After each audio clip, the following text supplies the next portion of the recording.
All right. Thank you guys for being here today.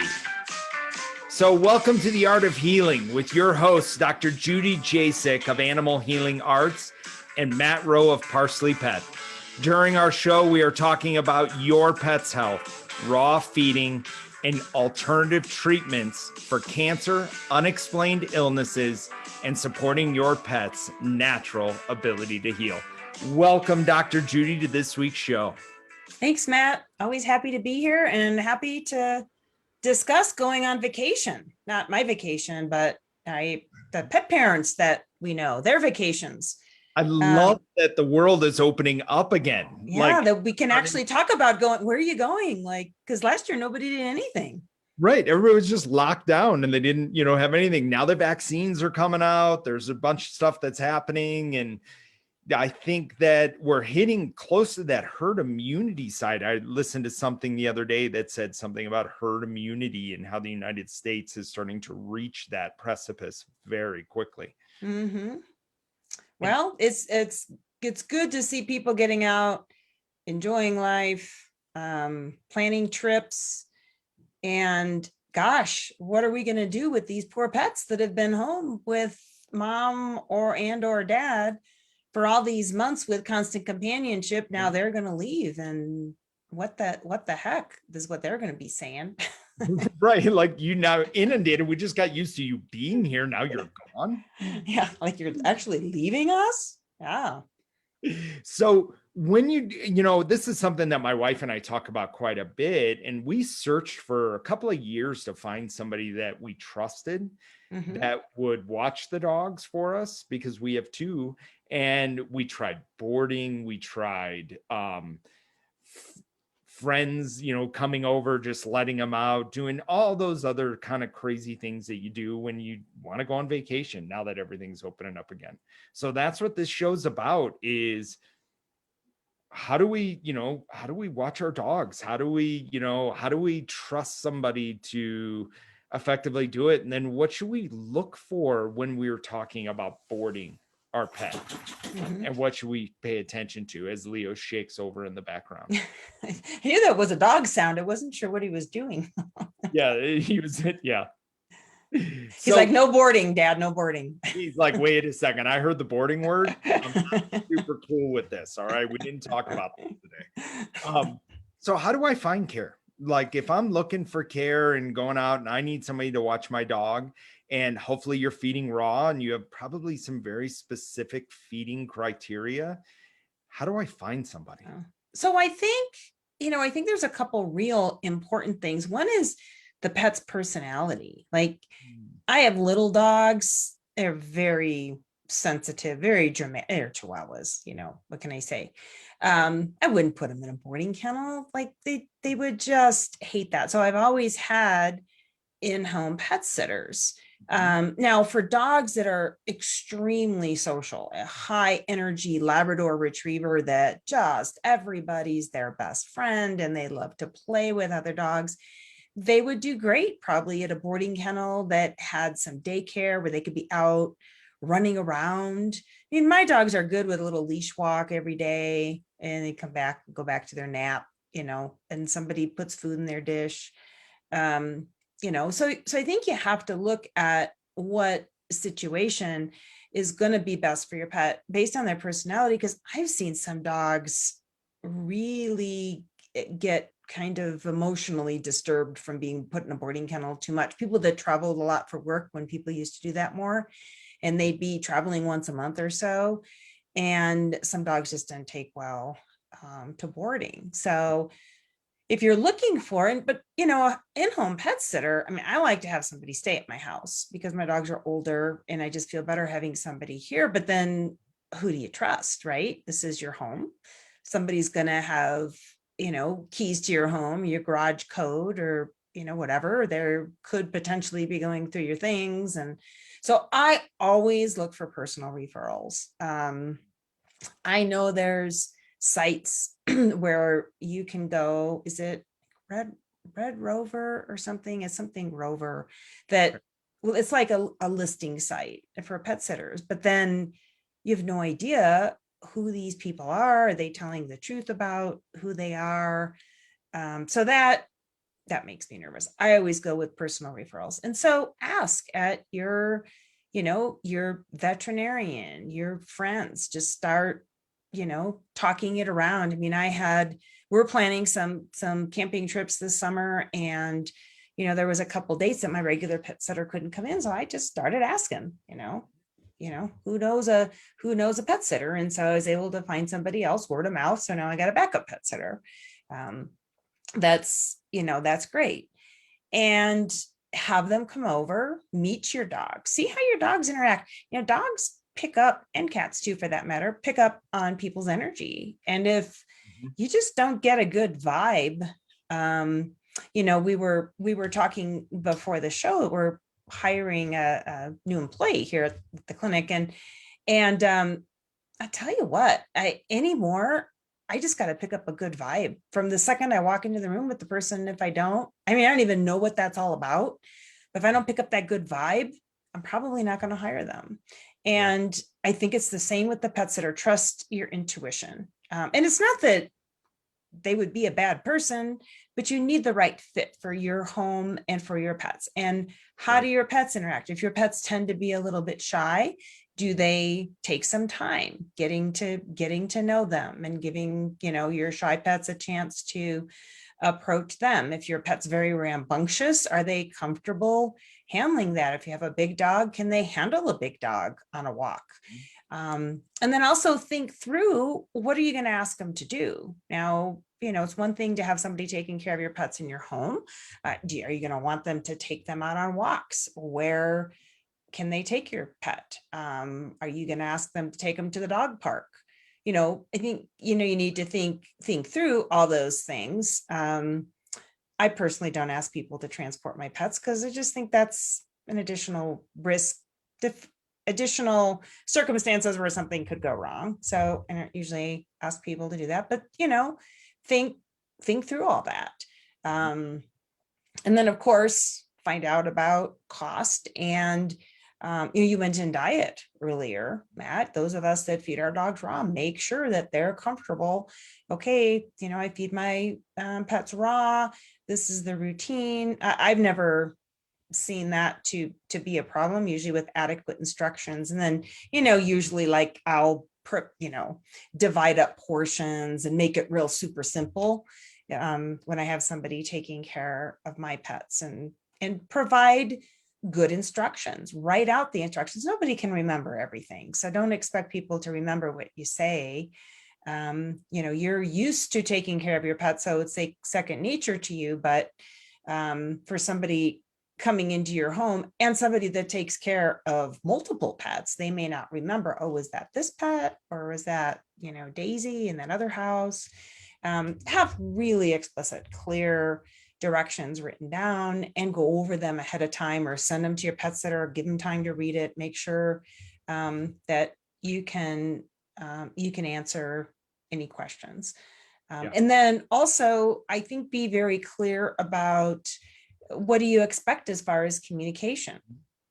I kind of like when pet sitters text me pictures of my pets, and at least I see that, they're got pretty happy looks on their faces, or a picture of them eating a meal or going on walks or something like that. I think that type of thing is nice, but people have different ideas about that. So if you're expecting to be texted a picture 3 times a day, then be sure to ask for that, because I've had pet sitters that don't do that, and the care has been perfectly fine. They're just not inclined to do that.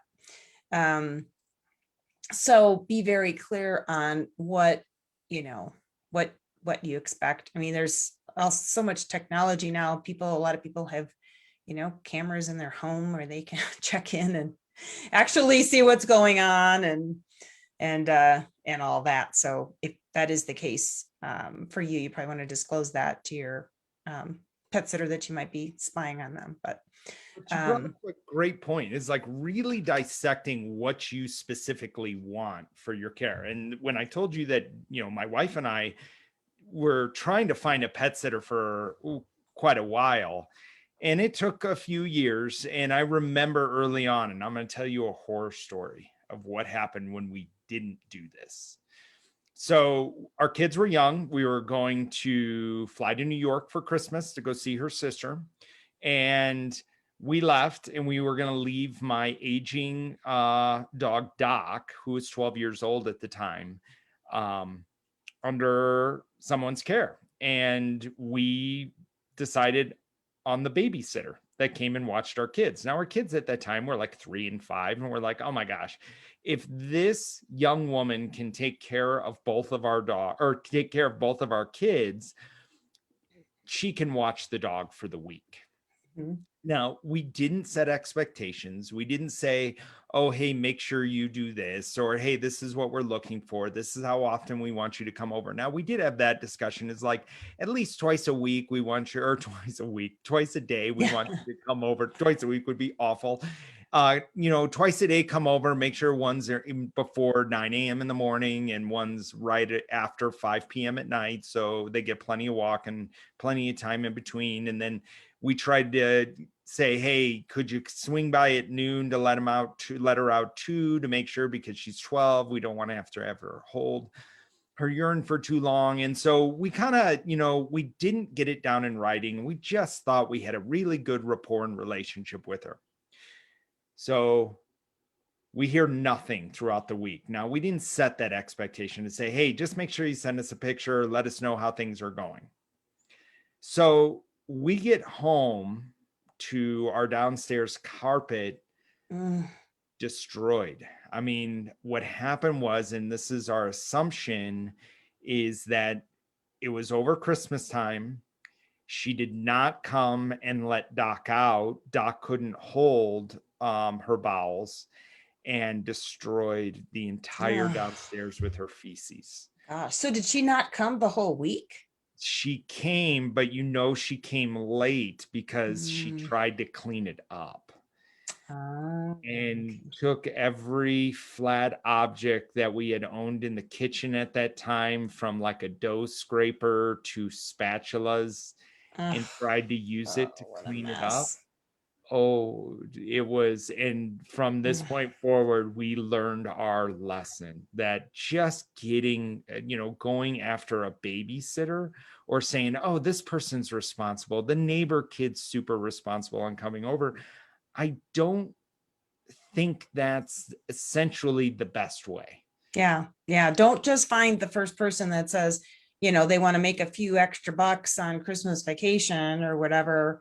Right.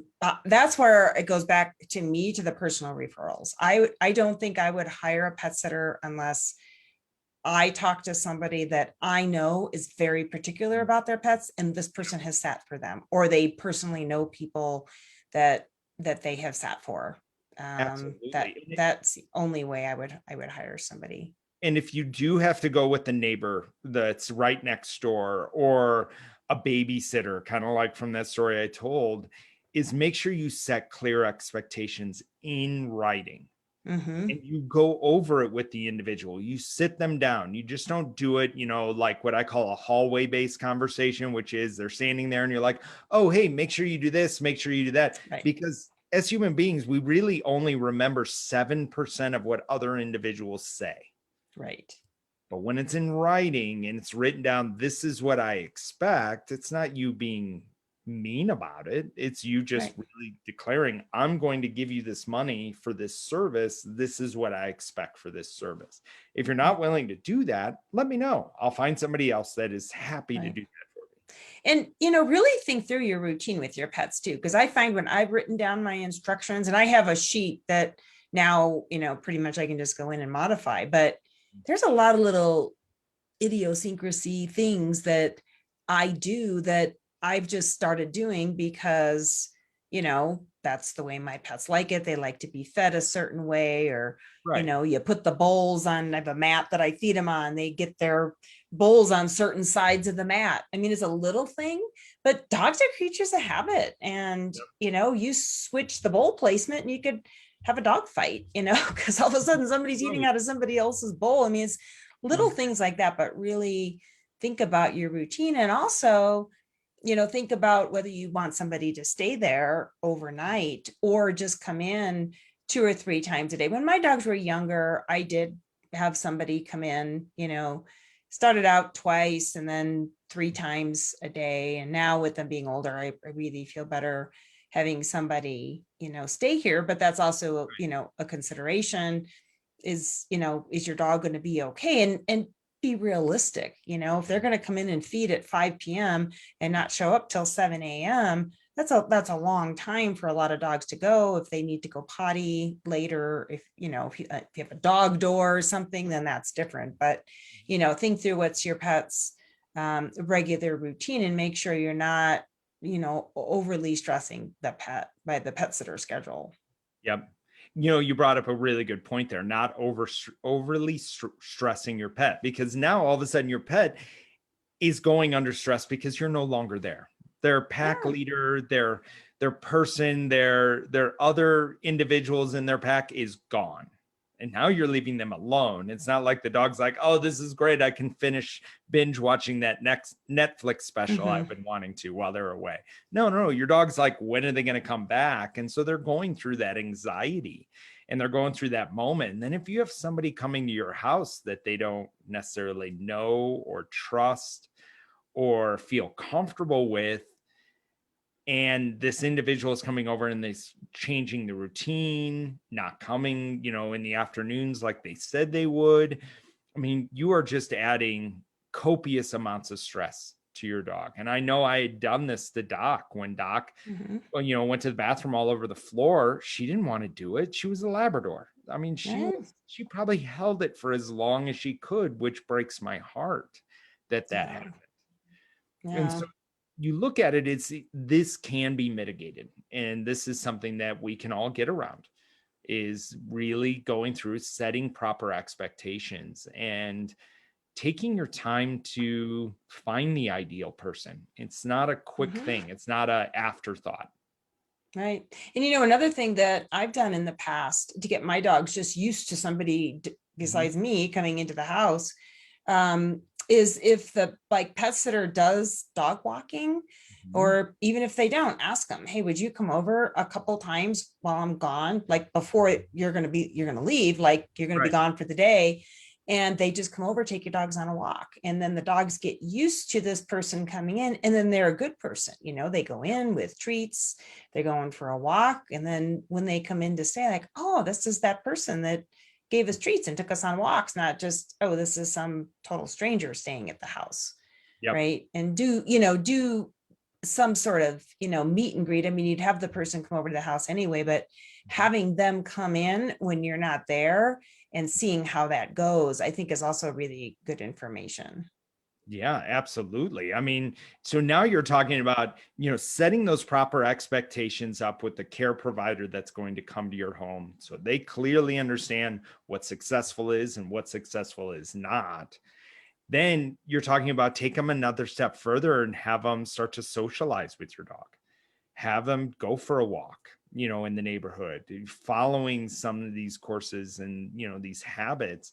And I think it gives the care provider too a little bit more comfort in regards to, okay, this is what I'm going to be doing, because you're asking somebody to take care of a family member. Oh. So I can imagine your Chihuahuas, they're not excited about people they don't know coming into the house, no matter how hungry they are. CJ is like, oh, good Lord, another human to train. She's the boss. So another human to train. That's hysterical. Yeah. And that's so true. I mean, they're pack animals. They're like, okay, this new person, am I in charge of them or are they in charge of me? Exactly.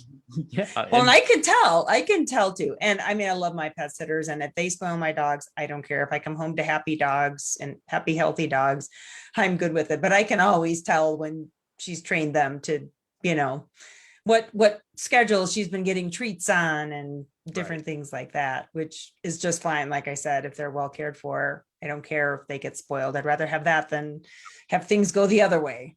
Absolutely. Now, our care provider now comes into our home like yours does, walks both of our dogs 3 times a week, and she's very cognizant of pee schedules where, accidents may have happened. And she's been doing it now for years for us.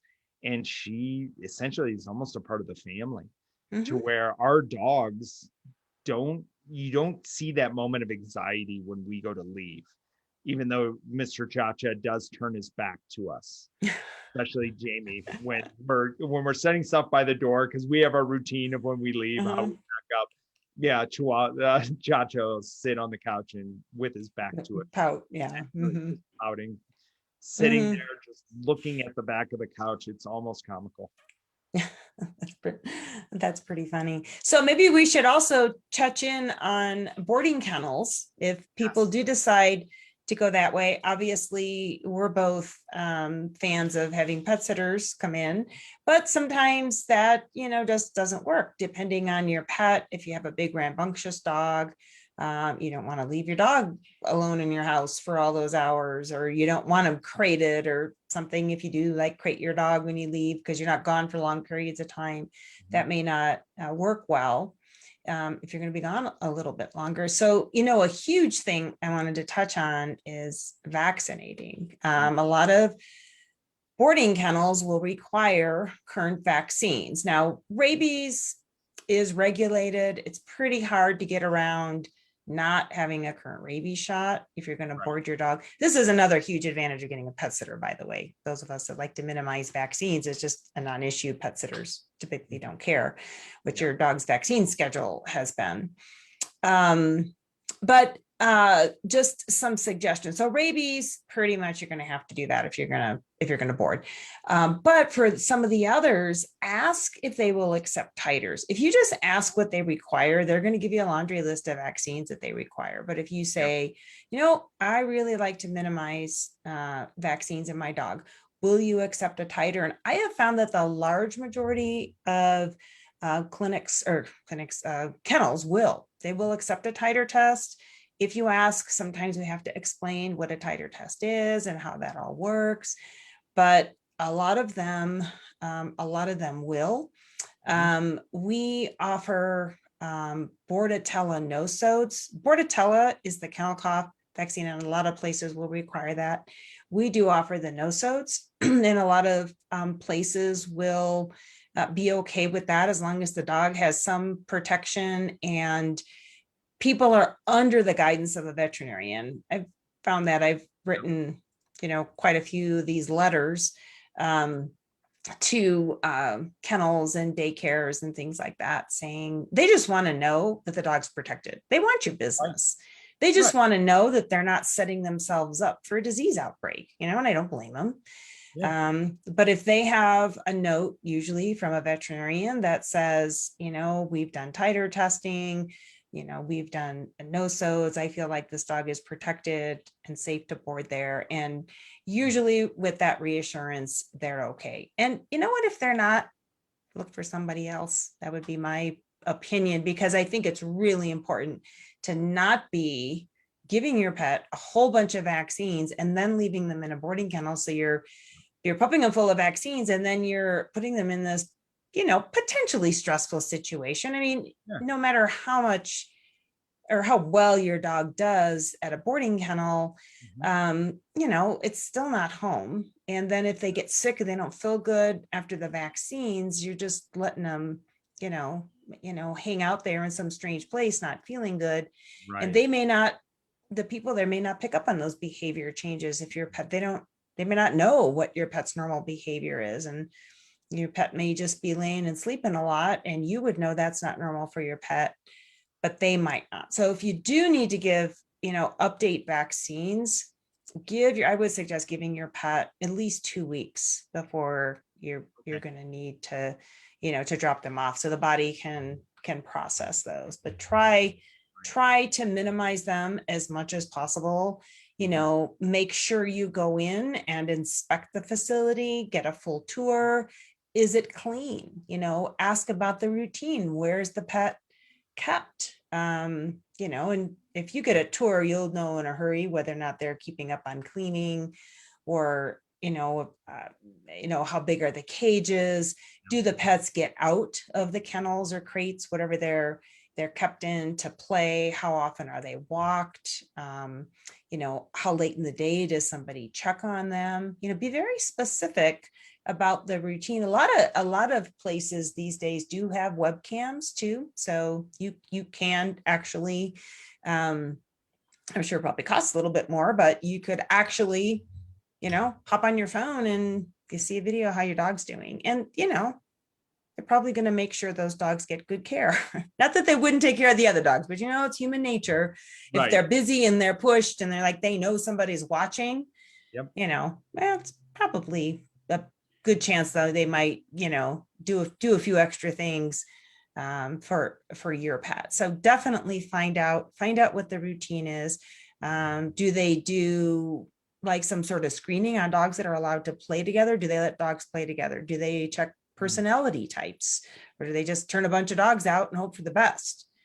These are really, really important questions to ask. And I think just like any business, a good reputable business will be happy to answer your questions. They'll be happy to give you tours. If they're elusive or too busy to give you a tour, then I wouldn't go with that one. Well, and you're talking about that feel, like, when we were talking about bringing somebody into your home, you feel like, are they a good fit for here?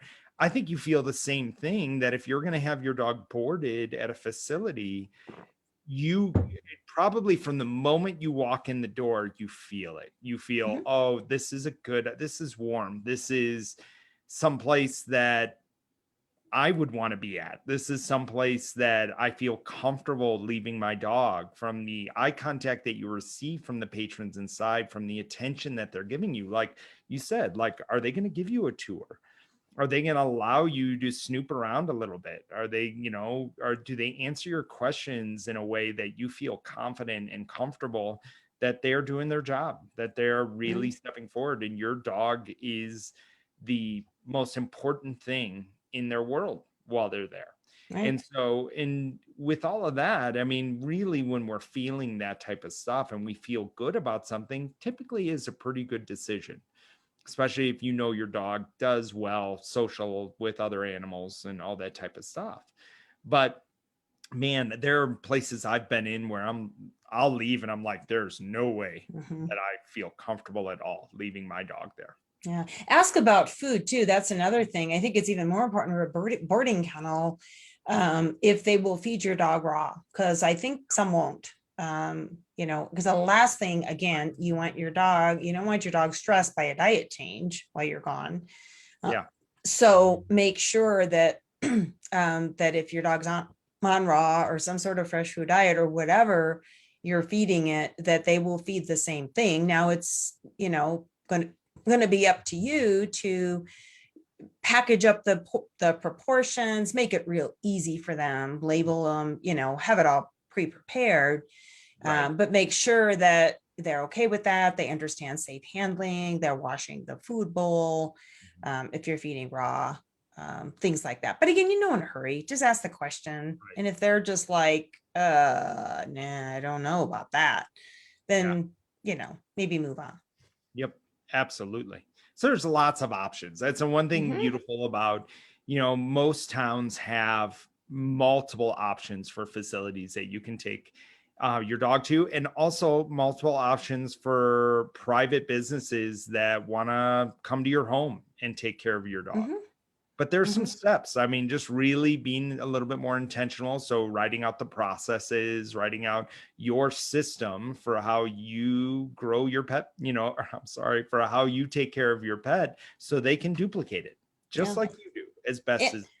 And, even if you don't have a trip planned, search this out. Because what if you have a family emergency and you need to leave on short notice?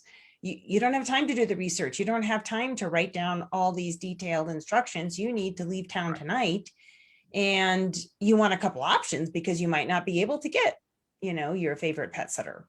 And, short notice, they might be busy. And so have some backup plan. Just think worst case scenario, the family emergency, need to leave town. Just be sure you're prepared. And if you never need that backup plan, great. But if you if you need it, boy, you will be very thankful that you have it. Yep. You're not scrambling. Don't scramble to find somebody to care for your pet. It's like scrambling for a babysitter and you just pick the first name that you come across. It's not what I'd want to watch my kids, who I'd want to watch my kids. And it should be the same for your dog. So I love that you said that, Dr. Judy. Yep. Yep. So I want to thank everybody for watching the show today. I hope that I hope you travel this summer. I hope you get out this summer and get away from being locked down for the last year, and you start to create your new normal of life and how that's all coming about. But take the time right now to start preparing for your journey. Start preparing for the person that's going to take care of the loved one that you have in your home. So I want to thank you guys so much for watching.